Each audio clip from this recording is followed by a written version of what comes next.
శ్రీ హరిప్రసాద్ గారు సమావేశం ముగిసిన తర్వాత బయటకు వస్తున్నారు. మనతో మాట్లాడే ప్రయత్నం అయితే చేద్దాం.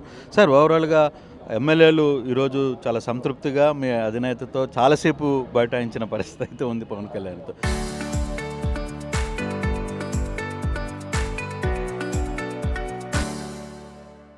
ఫైనల్గా రిజల్ట్స్ ఏంటి? ఆయన ఏం చెప్పారు? వీళ్ళందరూ వాళ్ళకున్న బాధలు అన్నీ మనస్ఫూర్తిగా చెప్పారు అనేది తెలుస్తుంది. ఏ విధంగా ఇది ఈ రోజున జరిగిన సమావేశంలో ఎమ్మెల్యేలతో పాటు ఎంపీలు, శాసనమండలి సభ్యులు కూడా పాల్గొన్నారు. ఆయన ముందే చెప్పారు, ఓపెన్గా అభిప్రాయాలు ఎక్స్చేంజ్ చేసుకుంటానికి ఈ మీటింగ్ను మనం ఉపయోగించుకుందామని చెప్పారు. అదేవిధంగా ప్రతి ఎమ్మెల్యేతోనూ 1-to-1 ఆయన ఇంటరాక్ట్ అయ్యారు.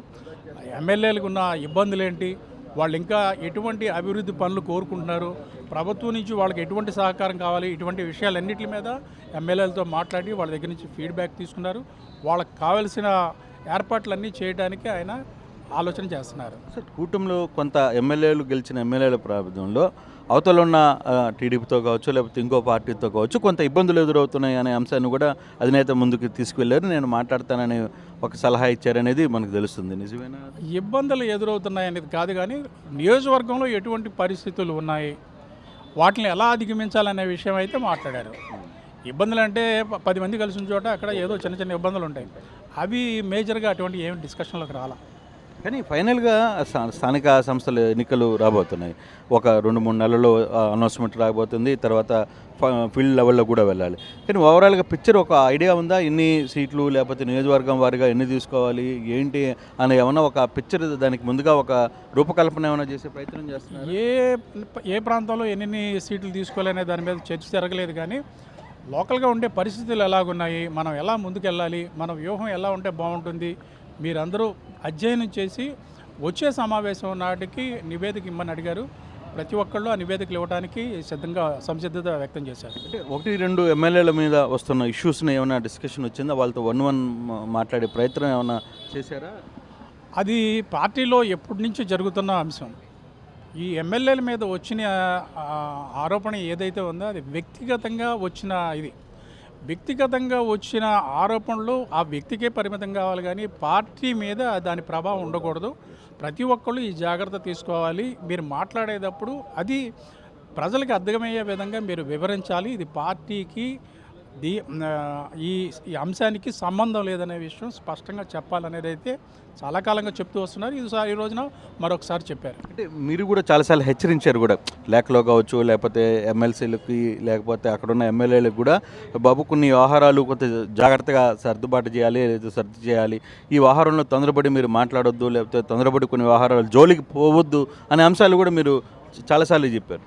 అంటే అధ్యక్షుల వారి దృష్టికి వచ్చిన ప్రతి అంశాన్ని ఆయన ఇన్ రిటర్న్ అందరు ప్రతినిధులందరికీ, పార్టీలో ఉన్న నాయకులందరికీ చేరాలని భావిస్తుంటారు. అందులో భాగంగానే ఆ విషయాలన్నీ ప్రకటనల రూపంలో కానీ, లేకపోతే మీటింగుల రూపంలో కానీ తెలియజేయడం జరిగింది.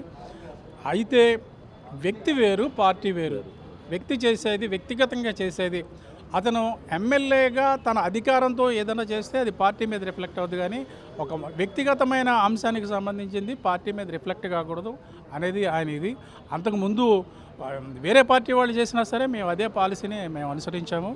అది వాళ్ళ ఆ పార్టీ మీద మేము ఎప్పుడూ ఆపాదించలేదు. కానీ డీసీఎం గారు ఒక మాట క్లియర్గా చెప్తున్నారు. అంటే ఎమ్మెల్యేలకు నియోజకవర్గాల్లో జరుగుతున్న చిన్న చిన్న ఇష్యూని అవసరమైతే ముఖ్యమంత్రి దృష్టికి కూడా తీసుకువెళ్తాను అని ఒక హామీ ఈసారి బలంగా ఎమ్మెల్యేలకు ఇచ్చారు అనే దాంట్లో ఎంతవరకు? అది ముఖ్యమంత్రి గారి దగ్గర తీసుకెళ్లేది అది లాస్ట్ స్టాండ్ అండి. మాకు ఇక్కడ గ్రూప్ ఉంది, తెలుగుదేశం నుంచి ప్రతినిధులు ఉన్నారు, జనసేన నుంచి ప్రతినిధులు ఉన్నారు. మీకు ఏదైనా ఒక ఇబ్బందులు స్థానికంగా వచ్చిందంటే మీరు ముందు ఒక నివేదిక రూపంలో పార్టీకి అందజేయండి. పార్టీకి అందజేస్తే తెలుగుదేశంలో ఉన్న కోఆర్డినేషన్ కమిటీకి వాళ్ళు ఇస్తారు, అక్కడ చర్చలు జరుపుతారు. అది అక్కడ కూడా పరిష్కారం కాకపోతే అప్పుడు నా దృష్టికి తీసుకురండి అనేది చెప్పారు. ఇది చాలా కాలంగా ఇది అమలు జరుగుతున్న అంశమే, ఇది కొత్తదైతే కాదు. Right sir, thank you. ఇది హరిప్రసాద్ గారు చాలా క్లియర్గా చెప్తున్న వ్యవహారం. జరుగుతున్న అంశాలు ఏవైతే ఉన్నాయో, స్థానికంగా జరుగుతున్న కొన్ని ఇబ్బందులు కావచ్చు, వీటన్నిటికి సంబంధించిన వ్యవహారంలో కూడా ఎక్కడికక్కడ కొంత సమస్యలు ఉన్నాయి, మేము కాదనడం లేదు. వాటిని సమస్యలు పరిష్కరించుకునేదానికి కూడా సిద్ధంగా ఉన్నాం. ఎమ్మెల్యే కూడా డీసీఎం కూడా ఒకటే మాట చెప్పారు, మాకు ఏదైనా అవసరం ఉంటే ఖచ్చితంగా నా దృష్టిలో పెట్టండి, స్థానికంగా ఉన్న నేతల దృష్టికి నేను తీసుకెళ్లే ప్రయత్నం చేస్తాను, ఆ ఇష్యూని సాల్వ్ చేసే ప్రయత్నం కూడా చేస్తామని చెప్పామనేది హరిప్రసాద్ కూడా మాట్లాడుతున్న పరిస్థితి. కానీ ఈసారి జరిగిన ఫైనల్ చాలా రోజుల తర్వాత కొంత ఈసారి ఎమ్మెల్యేలతో డిప్యూటీ సీఎం పవన్ కళ్యాణ్ చాలా ఆత్మీయంగా మాట్లాడారు, 1-to-1 కూడా మాట్లాడారు. ఆ దిశగా ఆయన ముందుకి వెళ్తాం, మీరు అధైర్యపడద్దు, మేము ఉన్నాము అనే అంశాన్ని ఖచ్చితంగా చెప్పే ప్రయత్నం చేశారనేది స్థానిక నేతలు ఎమ్మెల్సీలు కూడా చెప్తున్న పరిస్థితి.